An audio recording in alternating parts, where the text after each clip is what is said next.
Assalamualaikum warahmatullahi wabarakatuh.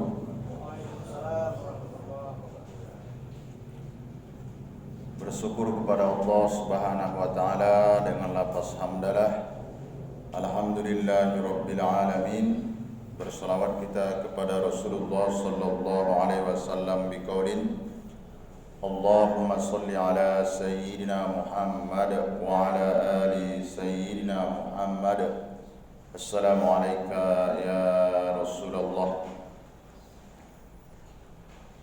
Bapak Ibu jamaah salat fardu zuhur yang dimuliakan oleh Allah Subhanahu wa taala. Mari kita mulai ta'lim kita dengan membacakan Ummul Quran bikiramil Fatihah.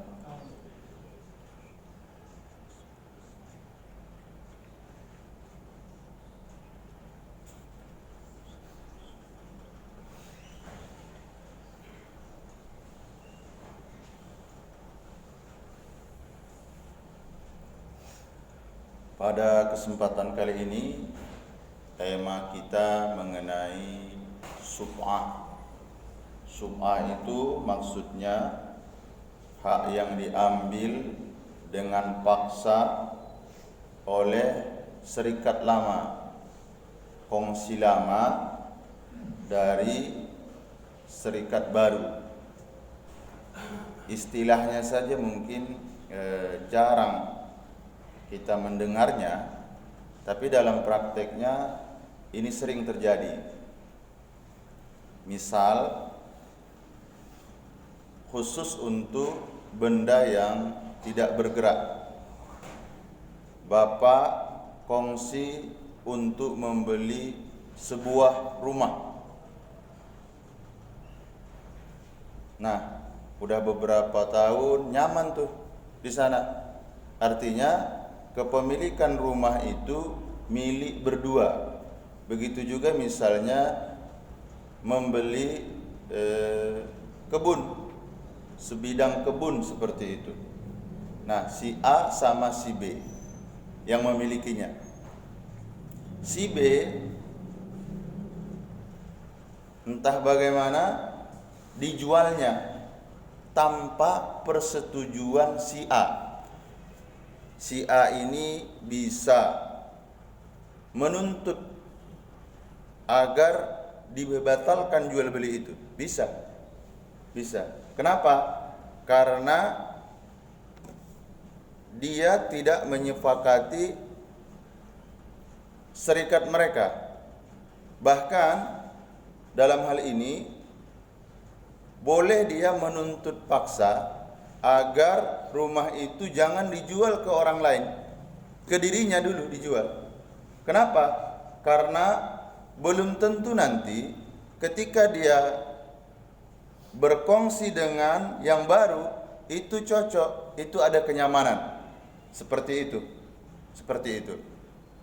Nah, kalau untuk tetangga bagaimana? Misal kita di perumahan, ini rumah kita, di sini tetangga. Kita mau pindah nih. Tidak ada anjuran kita harus menjual rumah kita ini ke samping kiri atau ke samping kanan. Tapi kalau untuk sub'ah ini itu tidak bisa. Jadi sub'ah ini kait-mengait kepemilikan bersama. Kepemilikan bersama. Seperti itu. Anggap misalnya pasar ini bukan milik pribadi, misalnya toko mas yang satu dengan toko mas yang lainnya, si A dengan si B. Dia mau pindah nih. Dia tidak harus menjual rukonya itu ke samping kiri atau ke samping kanannya. Tapi kalau dia sub'ah, maksud sub'ah di sini, mereka dulu membelinya itu berdua, tiba-tiba dijual oleh salah satu pihak, itu tidak bisa dijualnya. Kalau seandainya kita berada dalam mahkamah syariah, yang dimenangkan yaitu orang yang menuntut. Kenapa? Karena belum tentu dia nanti cocok dengan kongsi yang baru, seperti itu. Baik, mengenai rukunnya kita akan sama-sama pelajari. Pertama, barang yang diambil sebahagian yang sudah dijual. Syaratnya keadaan barang tidak bergerak. Jadi yang bisa suf'ah itu barangnya tidak bergerak. Mobil, sepeda itu tidak bisa. Barangnya itu kalau dalam hadis ini dikatakan dia sebidang tanah atau rumah. Baik, kami bacakan hadisnya.